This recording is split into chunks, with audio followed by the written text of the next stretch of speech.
Okay. Let's turn that down. What? Okay. So, I have a lot of thoughts and feelings about the new Wuthering Heights movie. Um, and I have been I've been sprinkling my thoughts and feelings to like anyone who would listen to me, aka exclusively like my boyfriend, and he can only handle so much of my hatred. So I'm just going to put it all right here. I'm just going to put it all right here. And we're going to go through this together because as you could probably tell, I didn't like this movie. And if I'm going to be 100% honest, I didn't even watch the whole thing.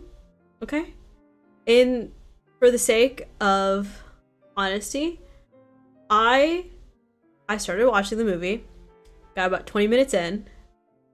I had to like stop it and get up because I was just so incandescently mad at what I was looking at. And then I did get back to it, except what I did do is skip around some of the scenes. Primarily, I skipped around the sex scenes, of which there are several. Because honestly, I'm like, I kind of don't have to be here for this. Like, so much of the movie is kind of just like artsy montages. I'm like, I don't need to be here for this. I don't need to be here for just like minutes of straight mischaracterization set to Charlie XCX. The music was pretty good. Charlie did a good job. Good for you. But girl, I really truly wish this had been just like an album. She could have just dropped the album and called it a day. But no, that's not what we got. And in order for you in order to fully understand my hatred, we all need to have a shared understanding of what happens in the book, Wuthering Heights. As is evident by what I have up. It is a beautiful little family tree that someone drew.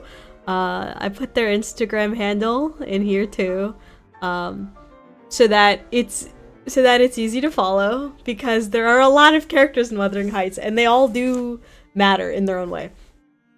So to fully understand like why I'm so mad, we have to go back and talk about what actually happens in the plot of Wuthering Heights. Little introduction. Wuthering Heights is a novel written by Emily Bronte in 1840. Well, it got published in 1847. I believe she wrote it much earlier, but it was published posthumously because she died quite young. But anyhow, I think oh my god, I think my general gripes with the movie is that it just didn't adapt anything. It didn't adapt shit. Like, the only similarity between the movie and the book are the names of the characters and the vague ideas of the plot. So, for the most part, Wuthering Heights takes place in two parts. There is part one, when it is centered around, actually, I am having this on Clip Studio Paint. First part centers around this, which is Gen 1, and then these guys, which are Generation 2. So the first half of the book, centers around Generation 1. Of the Earnshaws and the Lintons and the everyone. And it starts out when Mr. Earnshaw, this guy, Mr. Earnshaw, he adopts Heathcliff. Finds him on the streets of Liverpool, and brings him back home and says, "This is my son now." But unfortunately, he's the only one who thinks so. Every single other character in the book does not treat him like Mr. Earnshaw's son. Namely, Mr. Earnshaw's other son, Hindley.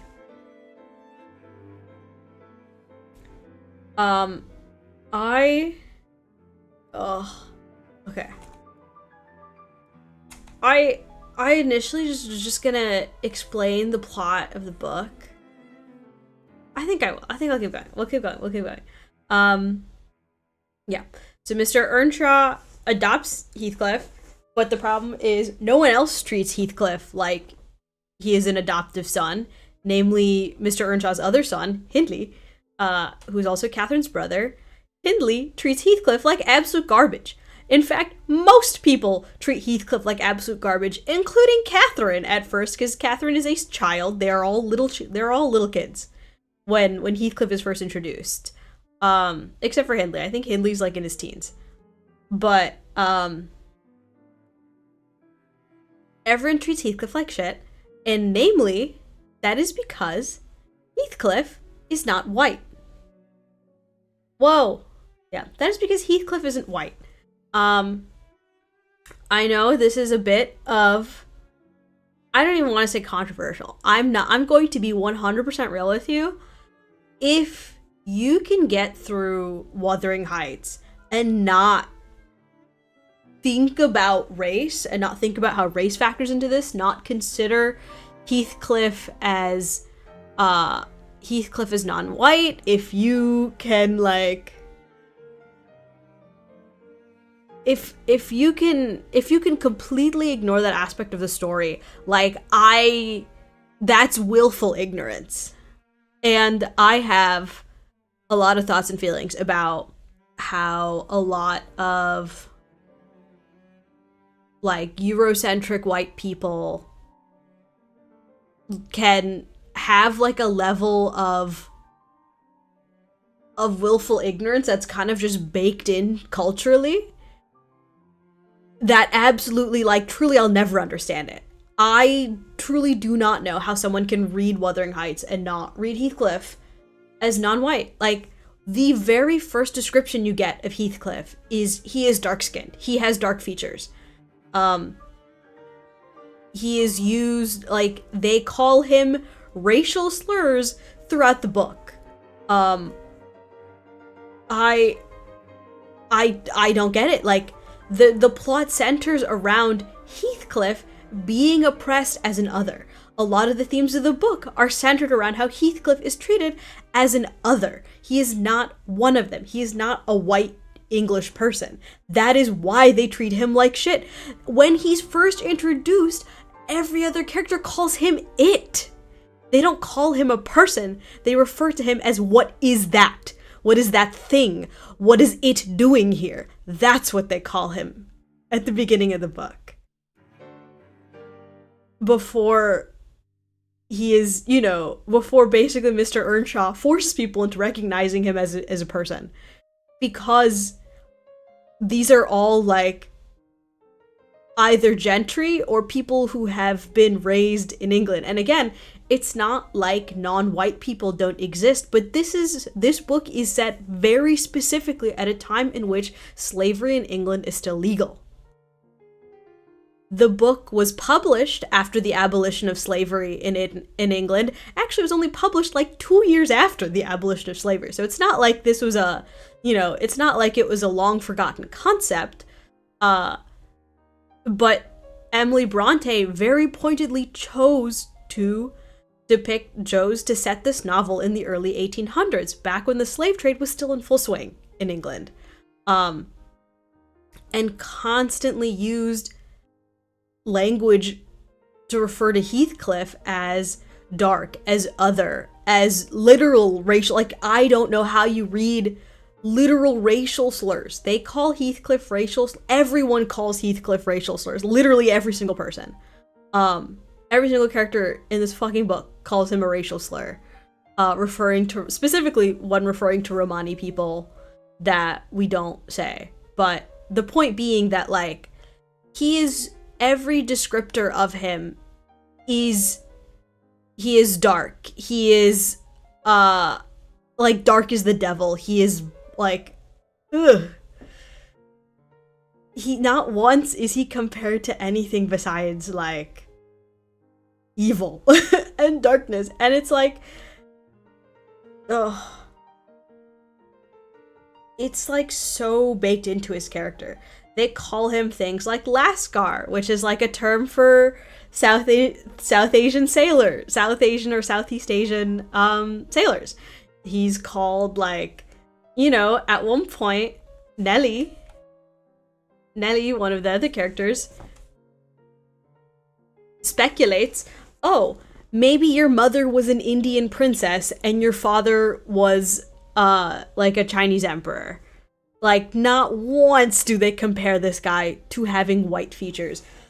One of the most, oh my god, one of the most important parts of the book is the fact that Heathcliff is inherently other. He is oppressed, not just because of his class. Well, he's put into the class he is in because of his race. Because he is not white. Because he is not of the English gentry. Like, every single other thing in the plot makes sense when you factor in that Heathcliff is not white and everyone else is. Yeah, now we have words about Nellie. But it's like, ugh. People, like, I know the idea of Heathcliff, like, Wuthering Heights being examined through a race, like a racial lens, is actually, like, quite modern in terms of scholarship, at least relative to when the book came out. There actually is not a lot of scholarly analysis, like, that interfaces with the racial theming of this, which is insanity to me. Again, just speaks to the pure, I have thoughts and feelings that border on my own, border on reverse racism, okay? I know reverse racism isn't real, but I have thoughts and feelings about people who, like, just don't see that, who just, like, cannot, who just, like, do not factor in, again, people like Emerald Fennell, who just, like, think you can have the story without the racial aspect of it. Most other people who have adapted this story, and it's not just Emerald Fennell, almost every single adaptation of Wuthering Heights has cast a white actor as Heathcliff. Because there is just some, like, shared crack cocaine that most white people are on that just, like, make them pretend that the default to anything is white, and you have to shout it from the rooftop. You have to, like, blast a megaphone into their ear to tell them that a person is not white, for them to think that like, to not default white. And it's infuriating to me. But anyhow, that's just one aspect of it. That's just one aspect of this that makes me really mad. We're getting there. But anyhow, one of the really interesting things about the novel is that it is told through, like, 3 layers of obfuscation. It's told through, like, 3 different layers of, like, he said, she said. And I know that this is, like, that is a part of the story that's incredibly difficult to adapt, so no one else ever does. For context, the only other adaptation of Wuthering Heights that I have seen is the 1939 film. It's been adapted, like, as one of the, like, classic pieces of literature. It has been adapted many times. It has been adapted quite a few times. And the only other adaptation I have seen myself is the 1939 one. It is regarded as, like, the first one that still survives. I think there are older ones, but just, like, recordings of it don't exist. But the first, like, widely distributed recorded, adaptation of Wuthering Heights is from 1939, starring Merle Oberon and and Laurence Olivier in brownface. Oh, even the 1939 one did bother to at least try and interface with the racial elements of it, because they put Laurence Olivier in brownface. Like, that's an effort. They're putting an effort. They are at least acknowledging the racial aspect of the story. Even though it is not a perfect adaptation either. It is from 1939. It is very dramatized. It's very, like, old Hollywoodized. But, yeah. I think that, the initial, like, framing device of the novel is very interesting, in the sense that it is told through this guy, Lockwood. He's kind of just some guy. He's literally just like a guy who happens to be there. He's renting a house, and he's like, okay, all these people are really, like, depressed and mad all the time. Like, what's going on? And so he asks Nellie, who is a servant at the house, and she's like, boy, will I tell you. And so she proceeds to recount what's happened over the past 30 years that has led to the current circumstances. And so she recounts Heathcliff getting adopted and how Hindley treated him like absolute garbage. Hindley, like, would beat him and berate him and call him racial slurs, and so would most of the other people in the house. Even Nellie called him it when he was first introduced. Nellie is a kind of a divisive character, in the sense that she is definitely an unreliable narrator. She's an unreliable narrator, and so it's kind of difficult to parse, like, it's kind of difficult, but also very interesting to interface with the fact that, like, she makes herself seem quite innocent, and part of you, like, wants to believe that she is kind of just like a lady. Like, she's kind of just like, she seems like a nice woman. Obviously there are parts where you, like, want to believe that she's a nice woman and she is just trying her best, and she has also been absolutely put through the ringer of this story. Like, she's been put through the absolute ringer and she's just trying her best. And there are times in which she is sympathetic, but there are also times in which you can, like, at least me personally, kind of felt like her own biases. Because she fundamentally did not approve of the relationship between Catherine and Heathcliff. And I think this is one of those stories that, like, I think benefits from that. But yeah, this story at its core is a tragedy. Every single person in the story is flawed, but every single person in the story is also very sympathetic. And I think by removing that, you are removing the story. You are no longer adapting the story if you're, like, removing the aspects of it that make it interesting. The thing that makes it interesting is that this is one of the stories where every single person sucks. This is a story about oppression and about generational trauma at its core. Part one illustrates the awful things that happen to the characters in the first generation and how all of these things go on to affect the characters of the second generation. And most adaptations of Wuthering Heights, to my understanding, only adapt the first half of the book. If anything, it's not even the first half. It's a little bit generous to say the first half. Usually they depict up until Catherine dies, which, I know, it's a spoiler, but this book came out in 1847, so I am sorry. And honestly, I think I think there's value in this story regardless of spoilers. I have my own gripes with the idea of spoiler culture, but I think there is value in the story, even if you know that Catherine dies.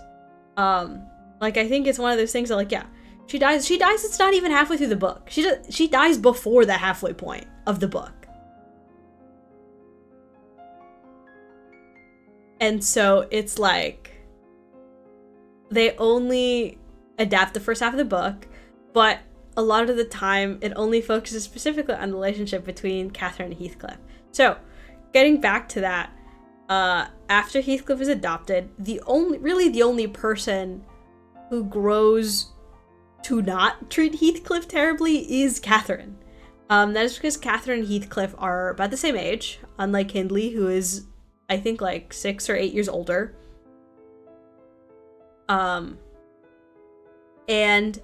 Catherine, quite importantly, is spoiled.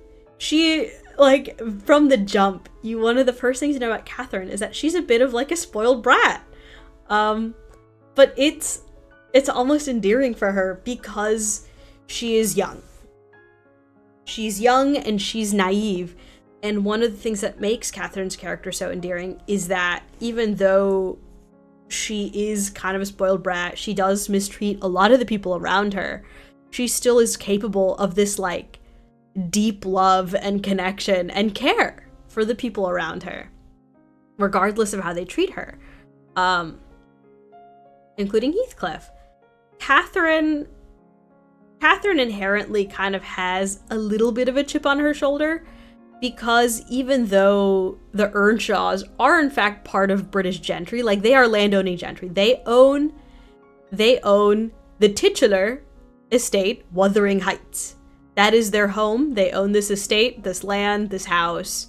But they aren't, I guess they aren't, like, as connected. They're not as, like, high status British gentry, at least compared to the Lintons, who live in a nearby estate called Thrushcross Grange. And so they are kind of like the platonic ideal of British nobility. They have more money, they are more mannered, if you can say. They're a bit more similar to what you would picture as, like, the British nobility. And that is also a large part of the story, is that difference. And Catherine feels that difference, and she is a little bit covetous of that. Basically, at some point, Catherine, I'm really paring down the story, but Catherine and Heathcliff are kind of not spying on, but they're kind of, like, exploring the moors. This all takes place in the British countryside, like the moors, like the backwoods of England. And they're exploring. They're kind of like, ooh, I wonder what's going on. And Catherine gets attacked by the Linton's dog, and so they find them, and very importantly, they find both her and Heathcliff. Right from the jump, Edgar Linton and Isabella Linton, especially Edgar Linton, the older brother, is extremely racist to Heathcliff. They hate Heathcliff. They think of him as, like, an animal. They also call him racial slurs. Can't forget that. They also call him racial slurs. And view him as barely anything above, like, a servant. Maybe an animal or a servant. And so they take care of Catherine. Catherine gets injured because of the Linton's dogs. And so the Lintons take in Catherine for a little bit, just until her, like, sprained ankle or whatever recovers. And she comes back, and she's like, I am mannered now. She gets a taste of what the Lintons' life is like, with them having more money, them being of, like, a higher status than them, and she likes that. And also at this point in the story, Mr. Earnshaw has passed away. So Mr. Earnshaw was really the only thing giving Heathcliff his status as an equal child to his biological children. And as soon as he passes away, Hindley, obviously his biological oldest son, is the one who inherits the estate. And he immediately demotes Heathcliff to a servant. Heathcliff is basically a stable boy. Heathcliff goes from being considered an adoptive child, a son of Mr. Earnshaw, to now he's a servant. Again, part of that because of Hindley's jealousy. Like, Hindley is very jealous. Hindley doesn't like that his dad kind of treats Heathcliff better than him. But also Hindley's extremely racist. They all view Heathcliff as other. Like, a very important part of this story is that Heathcliff is not one of them. And so, at this point, Heathcliff is a servant, but Catherine and Heathcliff are still very close. And because they bond kind of a little bit over a sense of otherness, Catherine feels kind of on the outs of British society, even though she's landed gentry. She doesn't really consider herself like of the upper crust. And also because she goes against a lot of what the ideas of a lady are at the time. Like, she is rambunctious, she is moody, she is very expressive, she's very hyper.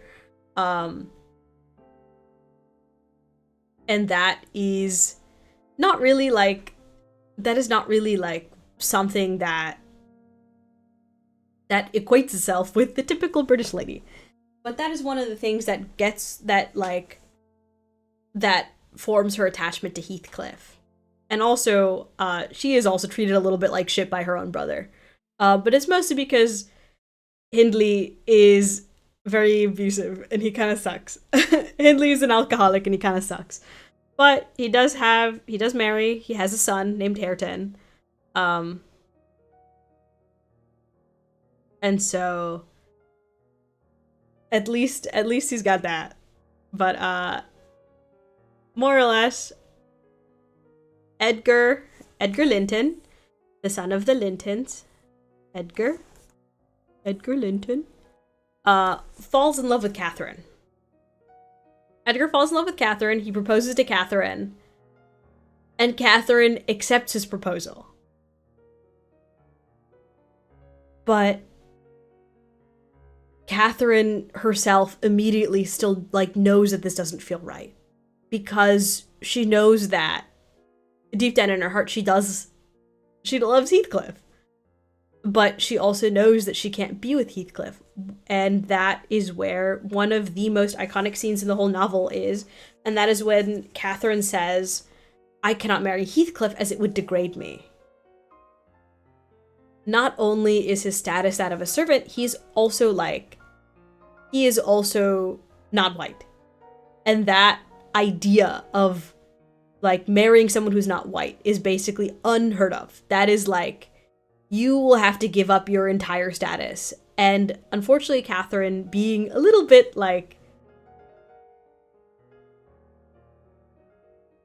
we're talking about generation 1. Catherine Earnshaw Linton. Catherine Earnshaw. She is the main Catherine. She's the main Catherine in this story, even though she dies very early on in this, halfway through the story. But she's usually the one depicted in adaptations of Wuthering Heights. But anyhow, Catherine marries Edgar. But Catherine loves Heathcliff, and in her after the same day that she accepts Edgar's proposal, she's still she's talking to Nellie and she knows that something isn't right. She says marrying Heathcliff would degrade me. And at that point, Heathcliff is overhearing the conversation. He finds out that Catherine has accepted Edgar's proposal, and he hears that, he hears Catherine say that marrying him would degrade her. And obviously he gets very upset because he also loves her. And so he runs away, and that's he's gone. He runs away. But what he doesn't hear is the rest of Catherine's speech saying marrying him would degrade me, but like basically saying that she loves him anyway. One of the most quoted lines in the book is her saying, Heathcliff's pains are my pains. Like, Heathcliff's joys are my joys. His soul is more mine than I am. He's more me than he's more myself than I am. Whatever our souls are made of, they are the same. And it is like, oh. It is so yearnful. It is so, like, it's so tragic. And it's so, like, it feels so like she wants to be with Heathcliff, but the way the world is, she cannot. And also, she does explicitly say part of her motivation for marrying Edgar is so that she can basically get Heathcliff out from the household of her brother. She can help him escape his oppression, at least to an extent. She can leverage Edgar's power to at least give Heathcliff something more than he otherwise would have nothing, when he otherwise would have literally nothing. And it's just like, oh my god, that is part of the, like, heartbreak of the story, is that they cannot be together. And, you know, time passes. I think it was 3 years. I think it was 3 years after she says this. There's a bit of a time skip in Nellie's recollection, because during that time, Catherine marries Edgar. You know, she's living her life as Edgar's wife. Edgar genuinely does love her, even though Edgar also sucks. He's English gentry. He degrades Heathcliff. He treats Heathcliff like shit too. Calls him racial slurs. Is really mean to him. But he genuinely does love Catherine, and he treats her very well. And he just wants her to be his wife, and she, like, no matter what. But Catherine's really depressed, because actually she's very sad. Her life is boring, and she misses Heathcliff. And so she's very depressed. And 3 years later, Heathcliff shows back up. Heathcliff says, I am back, and now with a lot of money. It is never specified where he got this money from, but people theorize several different things. Either he got it in the army, or he got it from gambling. It's not very clear. But either, it's implied that he may have gotten it. It is a little bit implied that he got it through unsavory means. But either way, he comes back and he has money now. And with that money, he basically takes advantage of Hindley, his oppressor, his own, like, childhood oppressor and abuser, and takes advantage of Hindley's gambling and alcoholism to basically buy Wuthering Heights out from under him.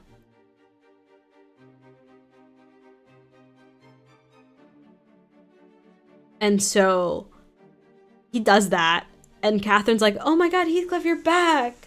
And obviously Edgar is not the biggest fan of this, but he loves his wife, and so he lets her at least see Heathcliff. He at least lets her see him, and she's like, he is my dearest friend, please, I want you guys to get along. Obviously, they do not get along. These people do not fucking like each other. Edgar's racist, and Heathcliff doesn't like being aggressed. But also Heathcliff, like, I paint Heathcliff in a very sympathetic tone. Heathcliff is not a good person either. What Heathcliff does once he returns is basically turn the abuse that he received back on Hindley, and specifically Hindley's son, Hareton.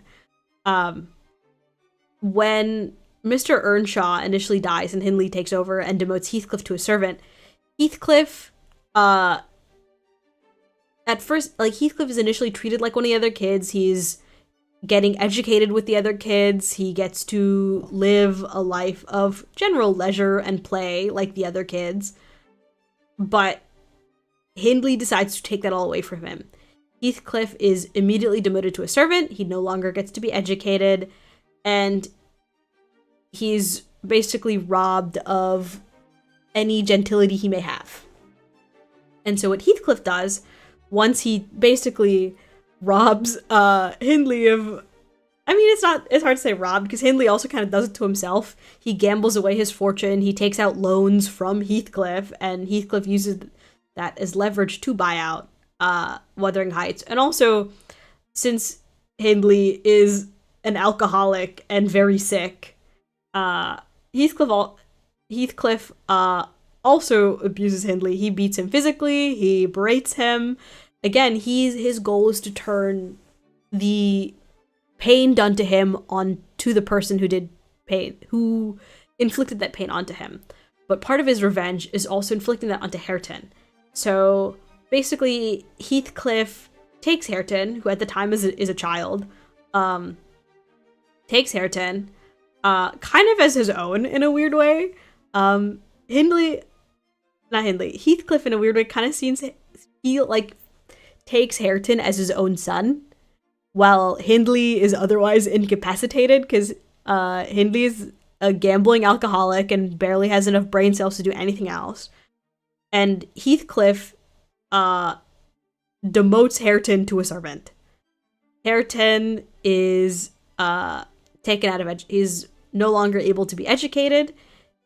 Hareton gets put with the other servants. He gets treated like the other servants. And so Heathcliff specifically says, like, he says this pretty explicitly, like, look at this child who was born to gentility, who was born to the genteel British, to the class of the gentry, but look at what he's become. He's illiterate, he has no manners, and he's a servant.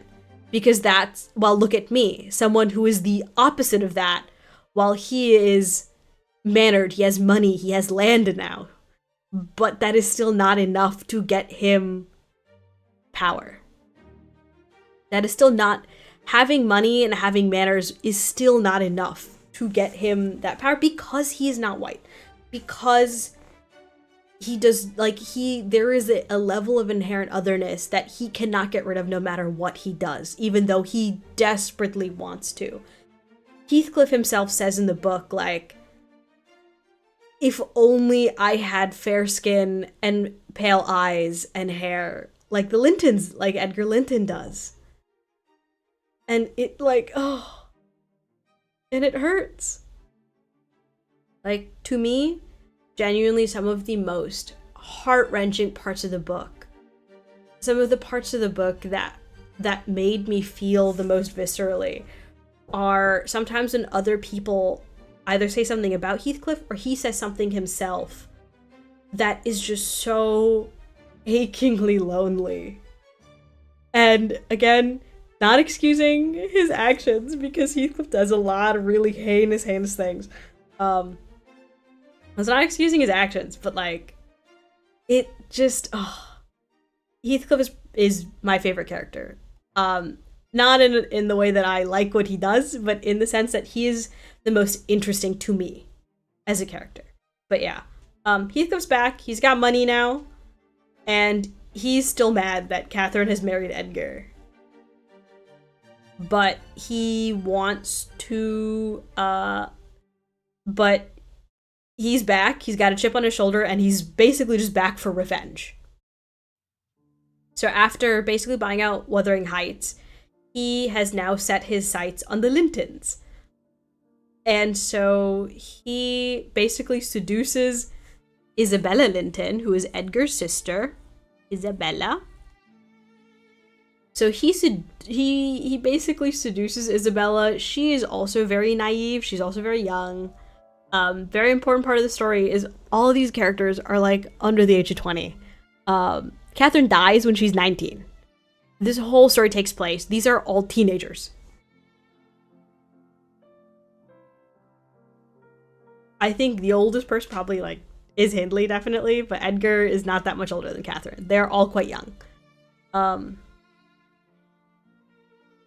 So Heathcliff seduces Isabella, marries Isabella, even though Catherine is like, why would you do that? Catherine doesn't like Isabella, and that's primarily because she loves Heathcliff. And Catherine has kind of like a weird, even though she's married to Edgar, has like a weird possessiveness, and like that's something, has like a weird possessiveness towards Heathcliff, and that's part of the story. But anyway, Isabella decides to basically give everything up. Like, she makes a sacrifice that not even Catherine was able to.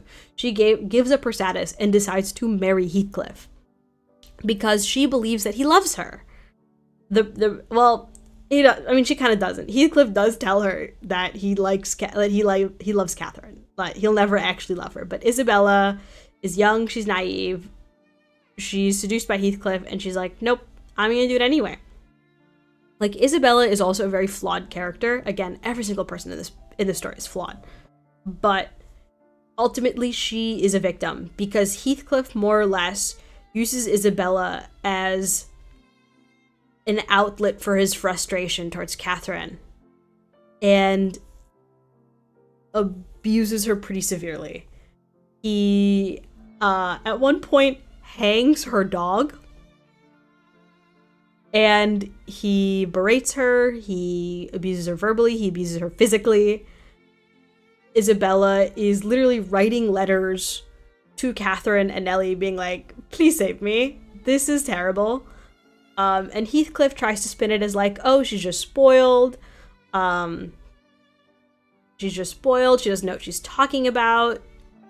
But Isabella is so, and it's also implied that he abuses her sexually as well because she doesn't like him, but somehow she ends up pregnant.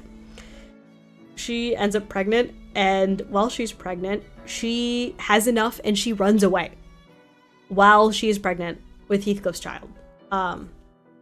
She runs away and raises their child as a single mother, which says something about how bad her conditions had to be for her to decide that, like, living as a single mother in 1800s England is better than being with Heathcliff, because that's how badly he treats her. And it's like, oh, that's not good. But this is all part of his master plan for revenge. And so he still is really mad that Catherine is married to Edgar, but he can't really do anything about it. And the tension, he keeps seeing Catherine. Catherine is mad at him. Several things happen. Heathcliff and Edgar get in a really big fight. It becomes physical. Catherine reacts very badly. She's already in a very fragile state. She herself is pregnant. She's already in a very fragile state. She's very depressed. She's not very mentally stable. And she's pregnant. And so all of this basically leads her to go into premature labor. She gives birth. She dies in childbirth. But she does still have her baby, who is Catherine 2. She has her baby, Catherine 2.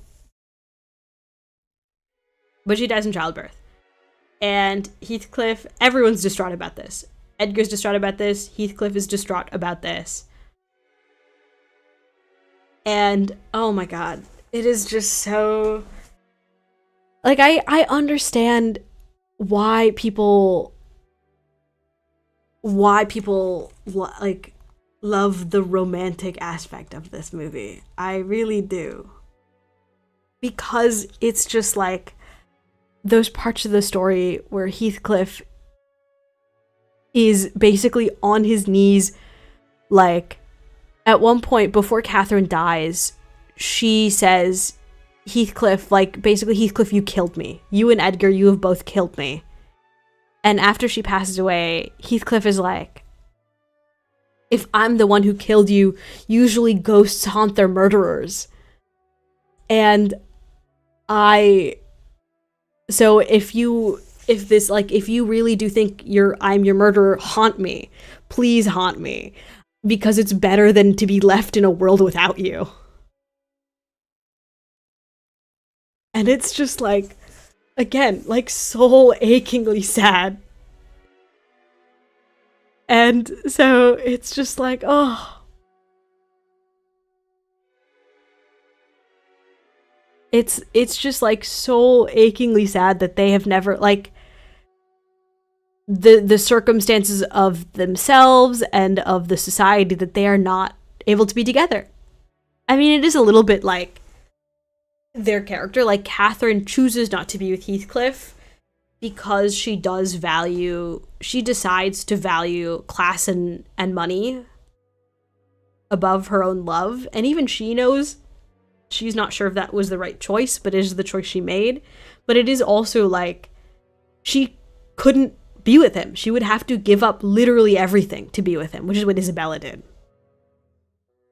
Isabella was functionally excommunicated from her family. Even when she left Heathcliff, she did not go back to her family because she couldn't. She gave up her family. She gave up her status to be with Heathcliff. But anyhow, the second half of the story takes place some odd years later, when all of these children of Generation 2 have grown up. So Isabella gives birth to her son, Linton, and eventually Isabella dies when Linton is a child. Isabella dies while Linton's a kid. I think when Linton's like 10 or 12. And so Linton goes back to Edgar Linton, who is raising his daughter, Catherine 2. I'm just going to call her Catherine 2 because it's easier. Because the names in this book are so confusing because Isabella's son is named Linton. Because she misses her it's very sad, because she misses her family so much. She names her son Linton. But yeah, Catherine 2 is raised by Edgar. And Edgar's a very doting father. He loves his daughter. But Heathcliff basically hates everyone in the second generation, including his own son. Partially because his son very much resembles his mom. His son looks almost exactly like his mom. He is very pale, he's blonde-haired, blue-eyed, just like his mom. And he doesn't like that. Even Catherine too, even though he loves Catherine, he does not like Catherine too. He mistreats Catherine too. Because also, she looks like her dad. She's blonde, she's fair. She's blonder, she's fair, she looks more like her dad. She's more gentle than Catherine was. She very much more resembles her father. And Heathcliff hates that. And so Heathcliff decides to enact the second part of his revenge, which is, now that he owns Wuthering Heights, he's like, I have to own Thrushcross Grange too. He's got to do that too. So basically, long story short, he forces Catherine and Linton to marry each other. You see these two guys? He forces them to marry. He forces them to marry each other. Yes, they are cousins. We are going to ignore that part. Sorry, someone is calling me, and I'm going to answer it.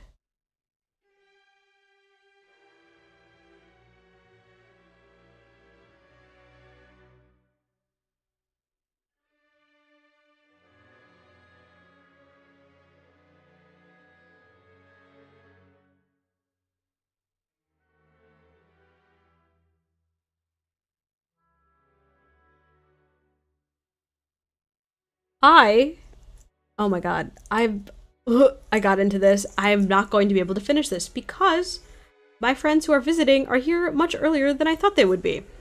So I am going to go and do that. I feel bad because I have so many. Oh, I have so much to talk about. I'm not even done. Yeah. Part one is that Heathcliff forces Catherine and Linton to marry each other. Linton is also very sickly. Linton is a sickly little child. Heathcliff also, it doesn't help that Heathcliff abuses him like shit. Heathcliff treats his own son like shit. Doesn't get him medical attention even though he's a sickly child. So obviously Linton dies. Linton dies like right after marrying Catherine. He kidnaps Catherine and forces her to marry Linton.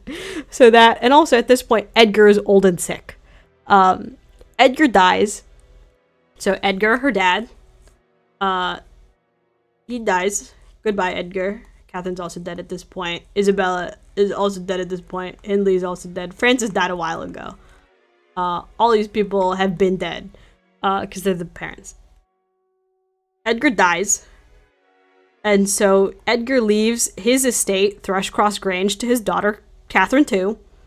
But once Catherine and Linton marry, because it is the 1800s, Catherine's property gets given to Linton. So Linton is technically now the owner of Thrushcross Grange, also because he's Edgar's nephew. And so once Linton dies very quickly after, all of Thrushcross Grange gets given to Heathcliff because he is Linton's dad. And of course, Catherine too doesn't get to own anything. She is a woman. So now Heathcliff owns both Thrushcross Grange and Wuthering Heights.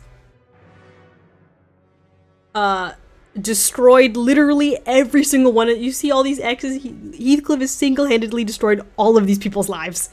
But the book ends with Catherine and Hareton falling in love and getting married. Showing that regardless of everything, they have triumphed past the societal, like, what was set up for them, and have fallen in love, and they love each other. Okay, I have to go, but I trust there will be a part 2. I haven't even gotten to the fucking movie, okay? But we're getting there. There will be a part 2. I will tune back in shortly. Thank you guys for tuning in.